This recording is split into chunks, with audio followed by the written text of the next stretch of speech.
Welcome back, Kernels. This weekend we are returning to Oz with Wicked Part 1. There's also going to be Wicked Part 2 next year, so I'll be reviewing that movie when that comes out next year. Should you go see this part, though? Let's talk about it.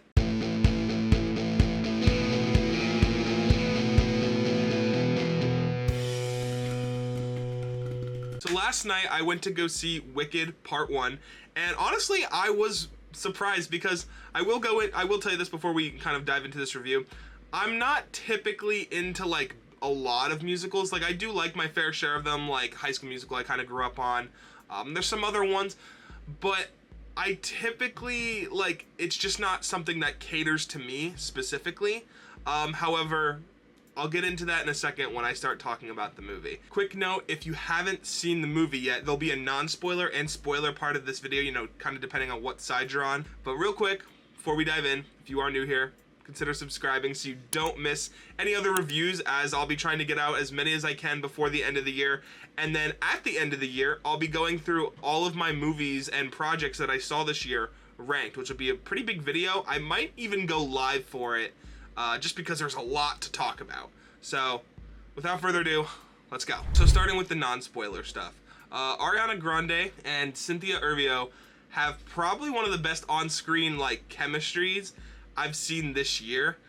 I really didn't know how that was gonna go down, because obviously they're very two different sides. Like she's very pink and all this stuff, and she's not that. She's like the complete opposite. They do kind of make ways to like tie them together, and it doesn't feel forced like a lot of the times like that this kind of stuff happens. It felt pretty natural, and just the way that it kind of moved with the story. That's another thing I want to talk about, is obviously this is a movie about the Wicked Witch and how she becomes the Wicked Witch. A lot of times with these movies, which Sony is a big contender for this, and I love those movies, but one thing that I'm not a big fan of is when they try to make the villains good without having them actually become evil. And I said this in my Penguin video, because that show did a really good job of making the Penguin evil still. I think it's important to make sure that these characters, you know, you can understand that,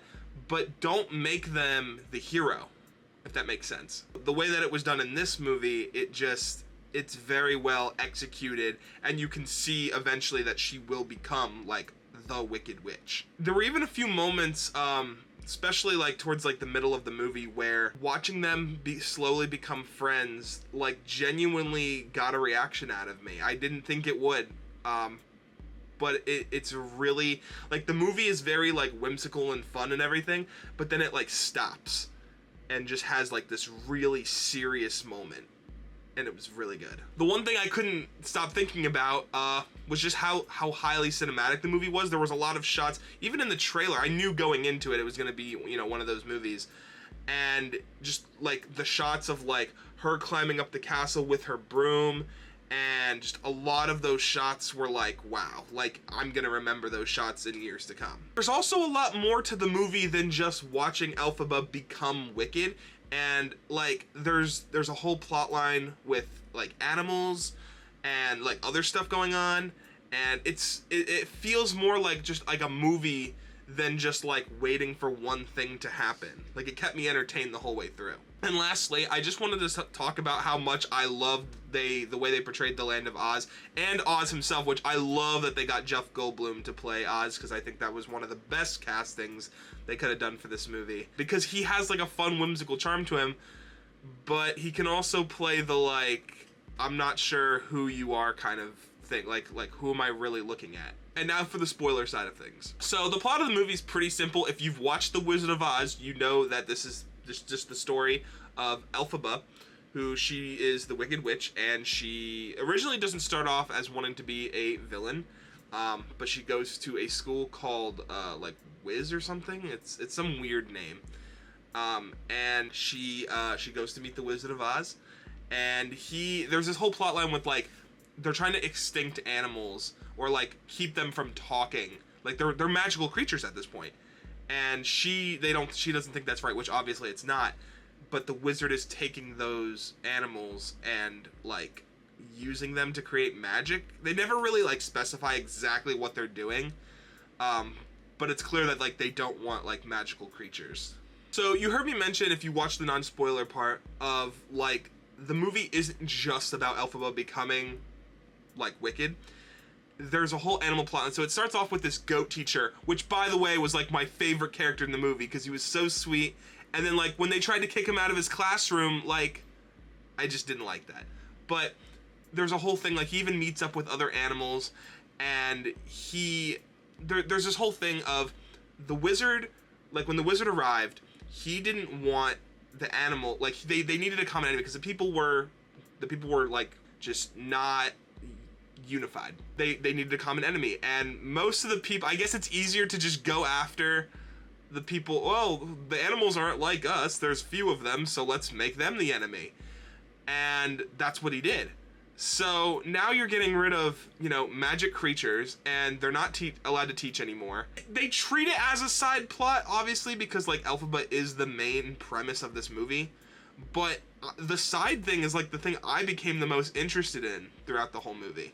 And speaking of that a little bit, when Elphaba and them get to the land of Oz, she discovers that not only is Oz like a phony, but he doesn't even have the power to create magic. Like he literally, the reason why she's there is because she can do magic, and he wants to like basically use her and like be like, okay, like you live with me now, you must perform any magic that I ask you. To do like a test to see if she can do it, they open up this book, and she literally does the spell to create wings, right? For this one monkey. Well, we find out it applies to all of them, and this is how you get the flying monkeys. So you heard me mention that there is a moment in this movie where Elphaba and Glinda become friends, and it's very sentimental, and it just like, it almost is like crazy how much the movie stops in its tracks, because up until this point it's very whimsical, it's very fun, it's very like one-liner kind of stuff, and it's just going, right?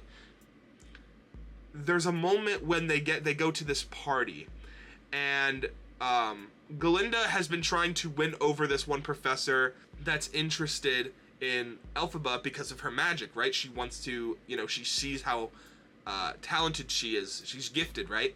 But Glinda really wants to be in this class. She wants to be noticed by this teacher, and it's one of the main reasons why she's like, up to this point, she's not really friends with Elphaba, but she's like keeping her around. There's then a point when she gets there, and the teacher goes, you know, I didn't even want you in my class. She goes, but Elphaba, to keep Elphaba around, I needed to appease her.